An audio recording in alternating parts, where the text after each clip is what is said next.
Assalamu alaikum, this is Dr. Hasna, and now we'll be discussing the deep muscles of your extensor compartment. The deep muscles mostly include your thumb extenders and the indices extender, and apart from that we have a supinator. Second muscle is the extensor of your index finger, because the index finger felt like it was being left behind when the digit minimi and pollicis had its own tendons. Hence God gave the index finger a tendon as well. And apart from this, the final three muscles are of the thumb, and these three are called the outcropping muscles. The first one is the abductor pollicis longus.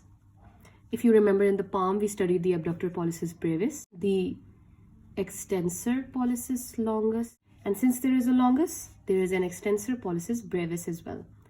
So these are more simpler. Now you know that the deep muscles mainly consist of the supinator and the muscles of the thumb and the index finger. So these three are known as the outcropping muscles.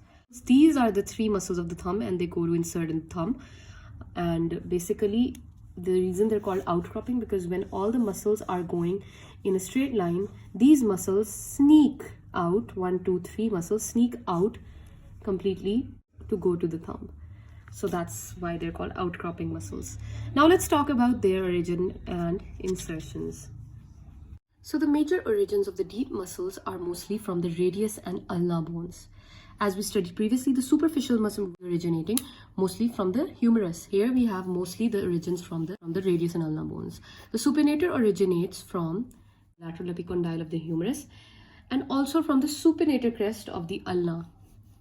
If you guys remember, we had a supinator crest in the ulna and along with the annular ligament, and it gets inserted mostly in the radius. In the radius, it gets inserted where? In the entire whole shaft of the upper part of the radius, in its anterior, lateral and posterior surfaces. Then we have the extensor indices. The extensor indices is basically going to be originating from the ulna, in the distal third of the posterior surface of the ulna. Posterior surface of the distal third of the ulna. The abductor pollicis longus gets originated from both these bones, posterior surface of both ulna and radius, and the EPL is originating from just the ulna bone in its middle third,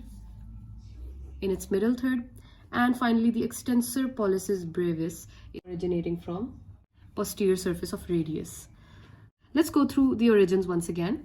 The abductor pollicis longus was the muscle that originated from both radius and ulna in their posterior surfaces. The extensor pollicis brevis was the muscle that only originated from the posterior surface of the radius. The EPL and the EI, the extensor indices and the extensor pollicis longus, were both originated from the ulna only, posteriorly, in indices coming from the distal third and this coming from the middle third. So, and the supinator was from the lateral epicondyle of the humerus and the supinator crest. Now let's talk about the insertions of these muscles. Let me remind you again, these are the outcropping muscles.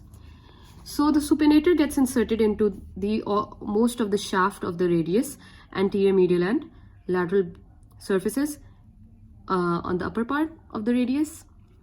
Now let's talk about these muscles. The extensor indices, since it's through the index finger, it will get inserted in the extensor expansion of the index finger. The abductor pollicis longus gets inserted into the base of the first metacarpal bone, obviously because it's a pollicis, so it gets inserted into the metacarpal bone of the pollicis. So the first metacarpal. Now the extensor pollicis longus and the extensor, these extend the thumb. So they both have to be placed. One should be placed on the distal phalanx and one should be placed on the proximal phalanx. Since the longus is longer, it will be inserted into the more distal part, the distal phalanx. So extensor pollicis longus is being inserted into the distal phalanx of the thumb, and extensor pollicis brevis is being inserted into the proximal phalanx of the thumb. And their actions are quite similar to their names. Supinator supinates.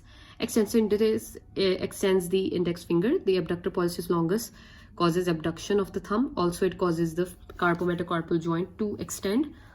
The extensor pollicis, both muscles basically cause extension of the thumb in the interphalangeal joints, also the metacarpophalangeal joint, and that's all about their action. The nerve supply of these muscles is simple. The supinator is supplied by the deep branch of radial nerve, and rest of all of them are being supplied by the Posterior interosseous nerve. Now this is the continuation of this nerve, posterior interosseous nerve. So that was all for the muscles of your extensor compartment. Thank you so much for watching.